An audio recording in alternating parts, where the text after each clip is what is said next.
Hi అండి, welcome back to our YouTube channel. Breaking news ఏంటంటే మనకు వచ్చిన అప్డేట్ ప్రకారం ఈ వీక్ వచ్చేసి డబుల్ ఎలిమినేషన్ అయితే ఉండబోతుందండి. కంపల్సరీగా ఇద్దరైతే ఎలిమినేట్ అయిపోయారు. ఎవరంటే వైల్డ్ కార్డ్స్ గా వచ్చిన గౌరవ్ అలాగే నిఖిల్, వీళ్ళిద్దరు కూడా ఎలిమినేట్ అయితే అయిపోవడం జరిగిందండి. ఆల్రెడీ ఇప్పుడు సాటర్డే షూట్ అయితే కంప్లీట్ అయిపోయింది. దాంట్లో అయితే ఒకరు ఎలిమినేట్ అయిపోతారు. ఇంకా నెక్స్ట్ సండే షూట్ లో వచ్చేసి ఒకరైతే ఎలిమినేట్ అయితే అయిపోతారండి. వీళ్ళిద్దరు కూడా కంపల్సరీగా ఎలిమినేషన్ అనేది జరిగిపోయింది. ఎందుకంటే మామూలుగా ఇప్పుడు నెక్స్ట్ వచ్చేది ఫ్యామిలీ వీక్ కాబట్టి జనాలు అయితే ఎక్కువ ఉన్నారు. సో ఇద్దరినైతే అవతల పడేశారు. వైల్డ్ కార్డ్స్ వచ్చిన మొత్తం 6 మెంబర్స్ కూడా అందరూ కూడా వెళ్ళిపోయారండి. ఎందుకంటే నిఖిల్ ఏమీ ఆడటం లేదు బిగ్ బాస్ హౌస్ లో, అసలు యూజే లేదు నిఖిల్ ఉండటంలో.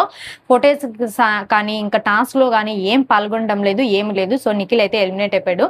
నెక్స్ట్ వచ్చేసి గౌరవ్ కూడా అంతే అండి. మొత్తం సుత్తి అలాగే నస పెడతా ఉంటాడు ఎప్పుడు గౌరవ్ వచ్చేసి. ఇంకా కాఫీ కోసం రచ్చ, ఇంకా టీ కోసం రచ్చ, అన్నిటికీ రచ్చ రచ్చ చేస్తా ఉంటాడు. కాబట్టి గౌరవ్ కూడా ఎలిమినేట్ అయితే అయిపోయారండి. మొత్తానికి 2 మెంబర్స్ అయితే ఈ వీక్ ఎలిమినేట్ అయితే అయిపోయారు. ఇంతే అండి ఈ video. Thanks for watching my video.